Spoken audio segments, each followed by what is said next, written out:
Before we headed to Lisbon, we decided to take one last walk at the Praia do Norte, which is in Nazaré, which is just an hour and a half away from Lisbon, and it's this beautiful beach famous for its enormous waves. We were there at high tide and it was so cool to see how big they were. It was quite hard to capture just how big they look. And then this is the wave that took us by surprise. None had come this high on the beach, and as you'll see, it took us out. These two just got wiped out by the sea, and Frankie. Look how far away from the sea we are. They were just here in between, and a big wave came. And I turned around and they were both being rolled in the waves with Frankie. I mean, I'm wet about here.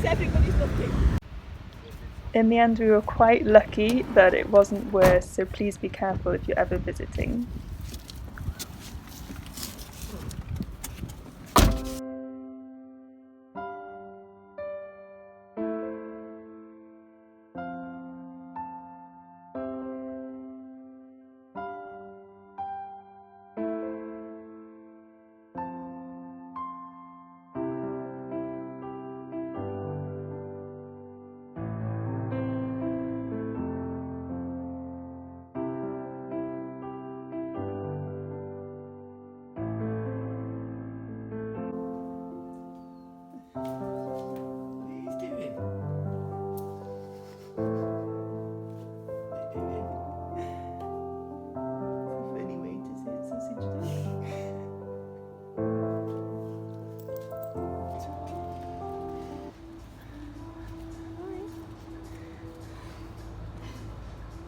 You're very soft.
Last night we went to the most amazing wine bar called Black Sheep.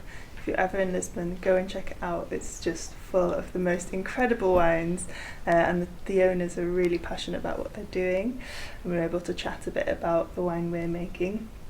And now we're going to go out and find some good coffee, which is very needed after last night, so we'll take you along.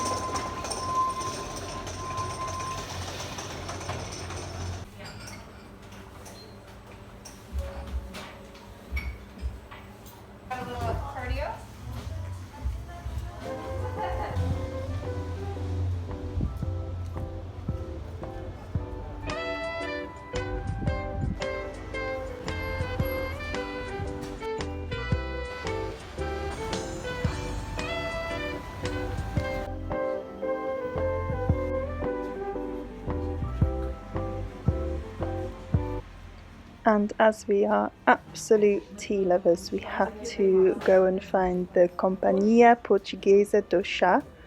Hopefully I'm saying that correctly, which is one of the oldest Portuguese tea companies in Lisbon, and it was an absolutely beautiful shop. So if you're looking for some incredible teas and you're in Lisbon, then we would highly recommend.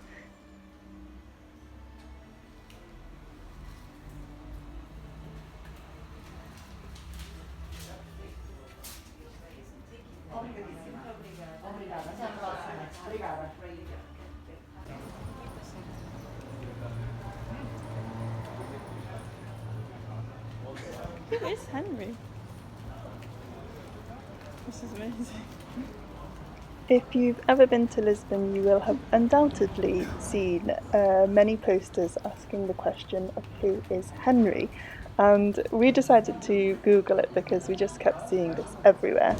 And it's actually a art collective, a collective of artists and creative makers, from chefs to filmmakers, etc. And they are named after Henry Avery, who was a legendary pirate.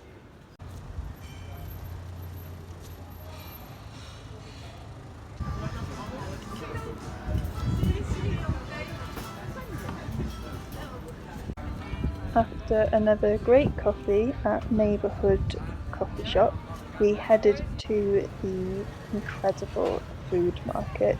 There was so much good looking stuff in here, and we decided to stop at one of the fish bars, and the oysters were so fresh, and we just ate so well.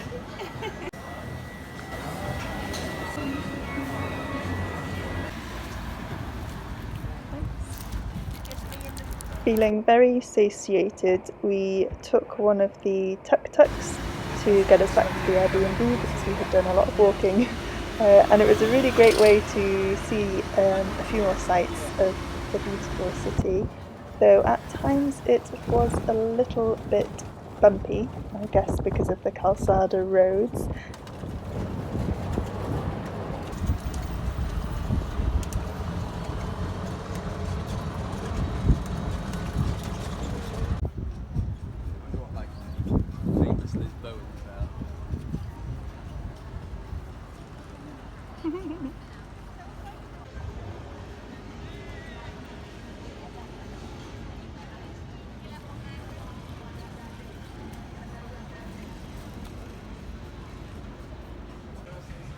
And as the evening came, we of course went to find another natural wine bar. Lisbon is full of them, and we found this one called Vinovero, which is an Italian one. Really natural wine culture, you have to go to Baicada and down. It's where. And not only was the wine incredible, but my goodness, the food was amazing too. I don't usually eat meat, we both eat a bit of fish, but I've heard that this was like the best pastrami that you can find in Lisbon, so I just had a little taste. And as a non-meat eater, I can also confirm that it was incredible.